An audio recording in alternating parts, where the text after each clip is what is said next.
मुझे अंदर आने दो, बाहर खड़ा ना हुआ जा रहा। कब से आपका नाम पुकार रही हूँ, आप दरवाजा ही ना खोलते। तो बैठ लेने दो अपने पास।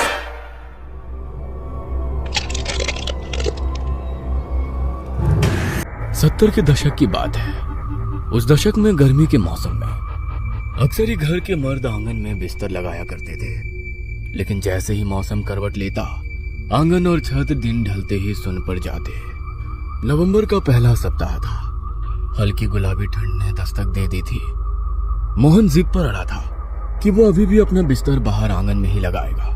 बेटे के दिल की बात वसुंधरा खूब समझती थी। जानती थी रातों को मोहन आज भी पत्नी की याद में आंसू बहाता है। रुक्मणी की याद उसके दिल पर ऐसे बादल बनकर छाई थी कि उसकी मौत के बाद मोहन ने एक बार भी उसके कमरे में पांव नहीं रखा था। कमरे में पत्नी की याद उसे बेचैन ना करे, इसीलिए वो हर रोज आंगन में ही बिस्तर लगाता था। रात्रि का तीसरा पहर रहा होगा। कुंडापुर गांव में अपने दालान में चारपाई बिछाए मोहन गहरी नींद के आगोश में समाया हुआ था। मोहन इतनी गहरी नींद में था कि उसे आसपास होने वाली कोई भी हलचल सुनाई नहीं दे रही थी। नींद में उसे अचानक एहसास हुआ कि जैसे किसी ने उसका नाम लेकर उसे पुकारा है। एकाएक ही उसकी नींद टूटती है और वो घबरा कर उठकर बैठ जाता है। मोहन को बाहर आंगन का दरवाजा पीटने की लगातार आवाज सुनाई दे रही थी। इतनी रात को कौन आ गया जो ऐसे दरवाजा पीट रहा है? अरे माँ की तो बड़ी कच्ची नींद है, जरा सी आहट होने पर उठकर बैठ जाती है। आज इतना शोर होने पर भी माँ दिखाई क्यों नहीं दे रही? मोहन हैरान परेशान होते हुए दरवाजे की ओर कदम बढ़ाता है। तभी उसे पीछे से किसी की आवाज सुनाई देती है। कहाँ जा रहा है इतनी रात को? मोहन ने पीछे मुड़ के देखा तो पाया उसकी माँ वसुंधरा ठीक उसके पीछे खड़ी हुई थी। कब से कोई दरवाजा पीट रहा है? मेरा नाम लेकर भी पुकारा कई बार। दरवाजा खोलने जा रहा हूँ। मेरी तो आज बड़ी गहरी नींद लगी थी। आपको भी आवाज नहीं आई थी क्या? कैसी बात कर रहा छोरा? कौन इतनी रात को दरवाजा पीटेगा? अरे तुझे वहम हुआ है, मुझे तो दरवाजा पीटने की कोई आवाज नहीं आई। सो जा चुप करके।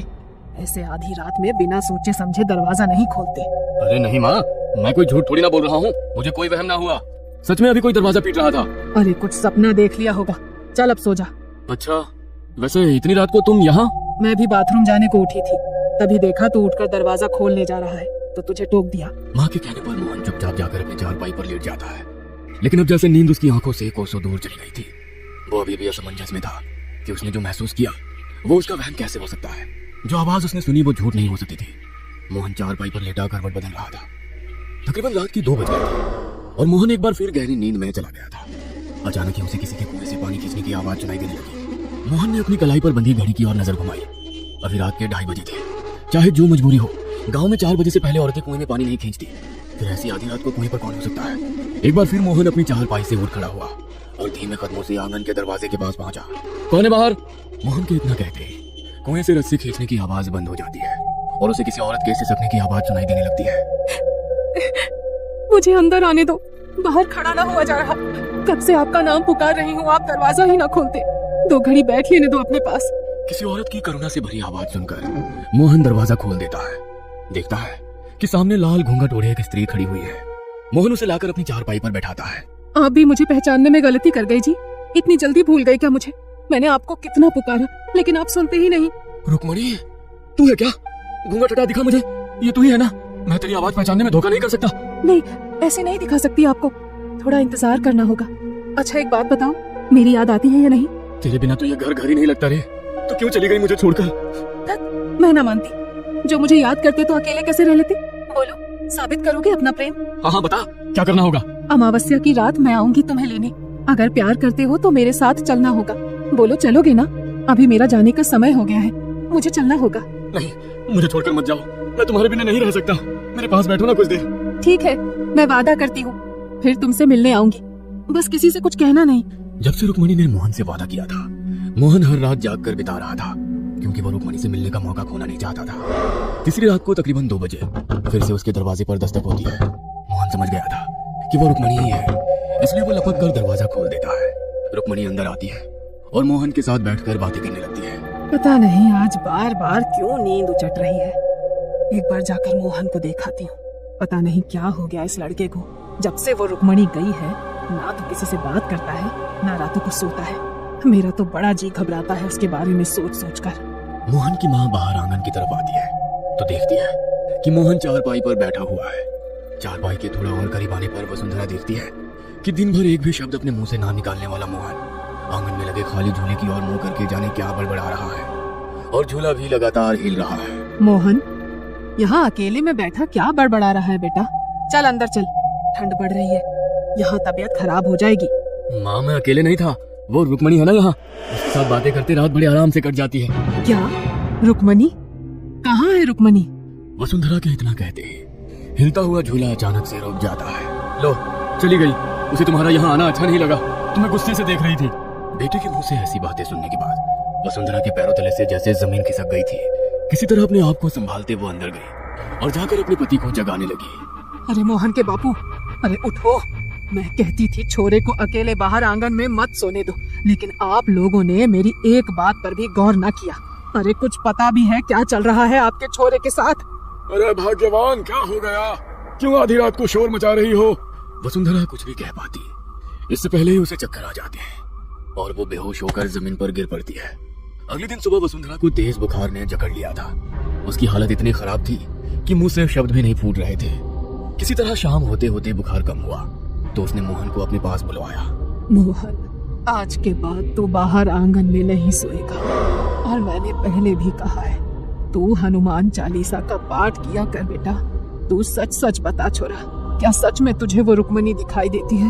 माँ, जीते जी तूने उसे चैन से रहने ना दिया, अब मरने के बाद तो उसे चैन लेने दे। और मैं बता रहा हूँ, अगर मेरे और रुक्मणी के बीच में आप लोग आए ना तो अच्छा ना होगा। वैसे भी बस एक हफ्ते की बात है, उसके बाद मैं यहाँ नहीं रहने वाला। क्यों? कहाँ जा रहा है? तू बावला तो नहीं हो गया है? जा रहा हूँ अपनी रुक्मणी के साथ। वैसे भी मेरा मन नहीं लगता अब इस घर में, जहाँ वो रहेगी मैं भी वहीं रहूंगा। होश में आ छोरा, लुगाई के गम में बावला हो गया है क्या? कुछ होश है तुझे? क्या कह रहा है? अरे मर चुकी है रुक्मणी, और मरे हुए के साथ मरा नहीं जाता। अब वो तेरी लुगाई नहीं, एक प्रेत है। खबरदार, जो मेरी रुक्मणी के लिए कुछ कहा तो। अचानक ही मोहन की आंखें सफेद हुई और उसका चेहरा बदला बदला सा लगने लगा। दोहरी सी आवाज में उसने कहा, जब ये मेरे साथ जाना चाहता है तो तू बीच में क्यों आ रहा है? दूर रहे वरना पछताएगा। मोहन का ये रूप देखकर घर में सभी सदमे में आ गए थे। उसके बाद किसी की भी मोहन से एक भी शब्द कहने की हिम्मत ना हुई। कुछ देर बाद मोहन थोड़ा सामान्य हो गया था, लेकिन उसके चेहरे पर एक अजीब सी बेचैनी दिखाई पड़ रही थी। अगले 2 दिनों तक मोहन ने ना किसी से बात की, ना ही कुछ खाया पिया। बस बेचैनी में वो हर समय अपनी उंगलियां आपस में रगड़कर अपने कमरे में चहलकदमी करता रहता और रात में सबके सोने के बाद आंगन में अपनी चारपाई लगा लेता। छोरे के रंग ढंग देख रहे हैं जी आप? अरे पूरी तरह से उसके बस में हो गया है। अरे लगता ही नहीं है कि हमारा छोरा है ये। अरे मुझे तो लगता है सच्ची में ले जाएगी हमारे छोरे को वो। कुछ करो, नहीं तो हाथ धो बैठोगे उससे। रुक्मणी मोहन की पत्नी और वसुंधरा की बहू थी। 16 की उम्र में ब्याह कर वसुंधरा के घर आई थी। ससुराल में पति मोहन से प्यार तो मिला, लेकिन सास की नजरों में वो हमेशा खटकती रही। कारण था रुक्मणी का निसंतान होना। ब्याह को 13 बरस बीत गए थे, लेकिन अभी तक कोई खुशखबरी सुनाई नहीं पड़ी थी, जिसके कारण सास वसुंधरा बहू को खरी खोटी सुनाने में कोई कसर नहीं छोड़ती थी। रुक्मणी और मोहन की शादी की सालगिरह थी। रुक्मणी आज 16 श्रृंगार करके बिल्कुल दुल्हन की तरह तैयार हुई थी। मोहन और रुक्मणी अभी पूजा करने मंदिर जा ही रहे थे कि वसुंधरा ने एक बार फिर बहू को कोसना शुरू कर दिया। बूढ़ी घोड़ी लाल लगाम, 13 बरस में एक औलाद तो पैदा न कर सकी, बस दुल्हन बनवा लो इसे रोज। मेरे तो भाग्य फूट गए। ऐसी सूखी बेल मैंने अपने आंगन में लगाई कि मेरे घर की हरियाली को ही खा गई। अरे ऐसी कौन सी खुशी दे दी तूने ब्याह करके जो तेरी सालगिरह मनाऊं मैं? दुल्हन बनी घूम रही है मनहूस कहीं की। अरे मैं तो कब से कह रही हूँ दूसरी शादी करके अपनी वंश बेला आगे बढ़ा ले, लेकिन ये छोरा तो जैसे लुगाई के बस में हो गया हो पूरा। मैं तो कहती हूँ मर भी जाती ना तो भी मेरा पीछा छूटता। दूसरी बहू लाती तो कम से कम बच्चों की किलकारी तो सुनने को मिलती। तेरे जीते जी तो ये छोरा मानेगा नहीं दूसरे ब्याह को।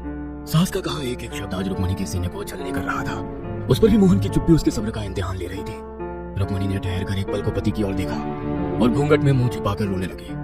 जब सास के ताने उसके बर्दाश्त से बाहर हो गए तो रुक्मणी घर से निकली और जाकर सीधा कुएं में कूद गई। जब कई घंटों तक भी रुक्मणी घर में दिखाई ना दी, तब चारों ओर सब उसे ढूंढने लगे। अचानक ही मोहन की नजर कुएं में तैरती उसकी लाल चुनरी पर पड़ी तो उसके मुंह से चीख निकल गई। वो आखिरी बार था जब किसी ने मोहन के मुंह से आवाज सुनी थी। उसके बाद तो मोहन ने ऐसी चुप्पी साधी कि बात करना ही बंद कर दिया। मन ही मन माँ वसुंधरा भी बहू की मौत से बहुत दुखी थी। गुस्से में वो रुक्मणी को हमेशा ही बहुत कुछ कह दिया करती थी, लेकिन वास्तव में वो ऐसा कभी कुछ नहीं चाहती थी कि रुक्मणी ऐसा कोई कदम उठा ले। मोहन को रुक्मणी की मौत का ऐसा सदमा लगा था कि वो रुक्मणी की मौत का जिम्मेदार खुद को ही समझने लगा। रुक्मणी की मौत के बाद उस कुएं के पास अजीबोगरीब घटनाएं घटने लगी। कभी वहां से किसी के चीखने की आवाज सुनाई देती तो कभी कुएं के पास खून की छींटें दिखाई पड़ती। कभी खून से सने पांव के निशान मिलते तो कभी कुएं का पानी लाल हो जाता गांव में दबी जुबान से ये बात होने लगी थी कि वसुंधरा की बहू की मुक्ति नहीं हुई है और अब वो एक प्रीत बन गई है जो अपने होने का एहसास करा रही है। पूरे परिवार में डर का माहौल बन गया था। ऐसे में मदद मांगने वसुंधरा और उसका पति एक तांत्रिक के पास जाते हैं। आपकी बहू की असमय मृत्यु हुई है, इसमें कोई संदेह नहीं कि वो एक प्रेत बनकर आपके घर के पास मंडरा रही हो। क्योंकि वो कुआं आपके घर के अंदर ही है, इसलिए सबसे पहले तो आप उस कुएं को घर की चार दीवारी के बाहर कर दो। बाबा की बात सुनकर घर का दरवाजा गिराकर कुएं के दूसरी ओर से दरवाजा बनाया गया। अब घर के दरवाजे से कुछ ही कदम की दूरी पर ही कुआं था। सबके मन में डर तो अभी भी था, किंतु बाबा के ऊपर यकीन करने के अलावा फिलहाल कोई और चारा नहीं था। जब से दरवाजा बनवाया था, कुएं के पास होने वाली घटनाएं जैसे थम सी गई थी। वसुंधरा भी जैसे निश्चिंत हो गई थी। अब शायद रुक्मणी की आत्मा उन्हें नहीं सताएगी। लेकिन जिस दिन से उसने अपने बेटे मोहन को रुक्मणी से बातें करते देखा था, उसके रातों की नींद और दिन का चैन गायब हो गए थे।